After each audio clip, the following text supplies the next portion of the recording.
We at McMurray Métis Local 1935 are very proud and excited to display our Scow at Heritage Park Museum. We'd like to thank all the paid staff and volunteers that helped build the Scow. And a special thank you to Fort McMurray First Nations 468 for transportation to Marine Park. This project was inspired by Wayne McNeil, one of the elders that helped work on the Scow, and his knowledge of how a Scow was built.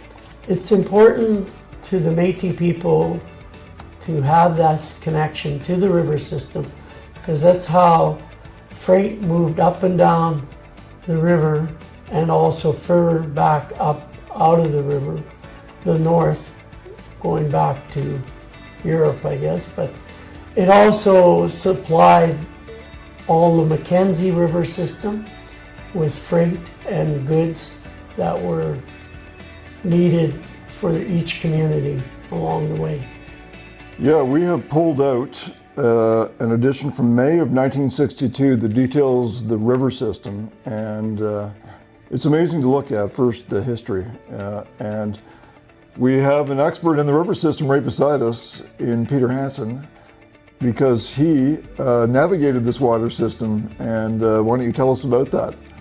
I had the pleasure of working on the river boat system, hauling freight to the north, to Uranium City, Fort Chipewyan, Fond du Lac, Stony, supplying goods and service to the north, and also hauling resources from the Peace River country back into waterways.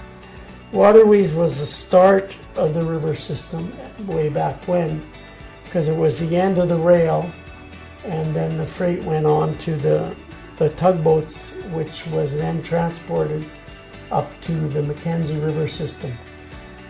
And today, later on, that shipyard got transferred down to where Marine Park is today.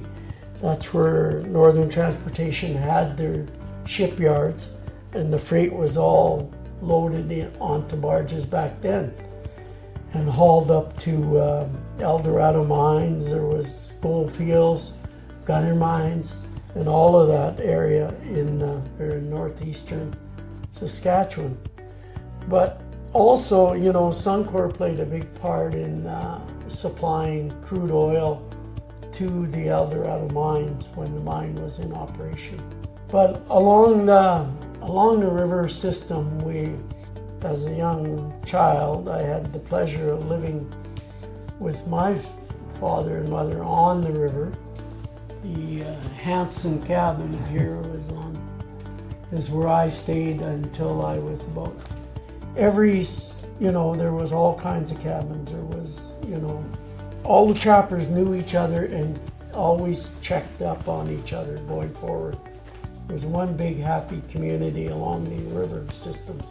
Scow is a 40-foot, kind of like a barge that would carry freight to the north, and supplies and that to each region along its route.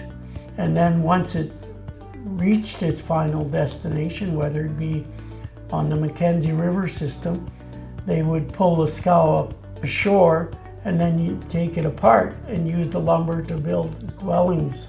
The Scows were built for a purpose, and then they were loaded with freight that went, flowed to the north, to the Mackenzie, the Arctic, and then once they got there, then they were taken apart, and the lumber was used to build houses or churches or whatever the need be for the community.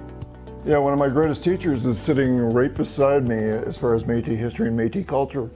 I mean, we pulled out this book today, and President Hansen has basically been going through page by page telling me stories about each of the different areas and the history. It's very fitting, I think, that the Marine Park is located right where President Hansen used to take off in the tugboats with 8 other people and work his way up the river. He was telling me the trip took 2 days, I mean, it's amazing to sit with an elder and really get the experience and the connection of how Métis people were connected to the land.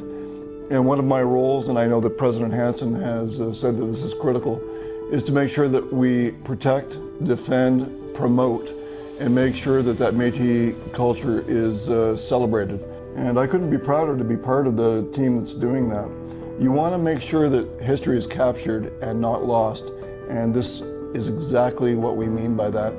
What I want to let everybody know is there's going to be a grand opening sometime next year, we anticipate. Now, Heritage Park with us will be coordinating all that, and we would like as many people as possible to come out to that, because we want to make sure that everybody in the community and is far-reaching, anyone that was involved in the history of the river really comes out and celebrates and shares their memories.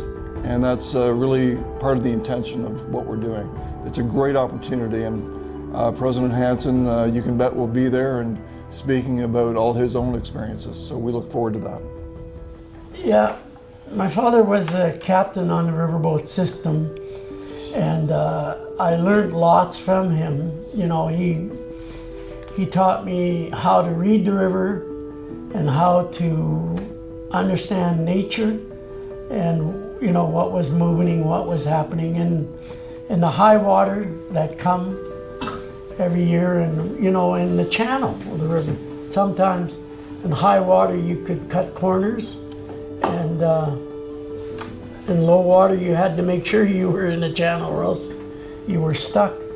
Many times we got stuck and we had to dig our way out, really, with the power of the tugboat system. But he taught me lots, and also, you know, the lake itself, Lake Athabasca, is fairly big. There's not very many times we went across pushing barges. We'd always put the barges on tow. We pushed usually 6 barges at a time up the river, and then put it on tow line, one behind the other. You know, we only took what we needed at the time, and we shared lots. I mean, we shared with the Métis people, like to share, and you know, if you got and that. McMurray Métis is very happy to donate our Scow to Heritage Park. This will help celebrate and protect our rich Métis history.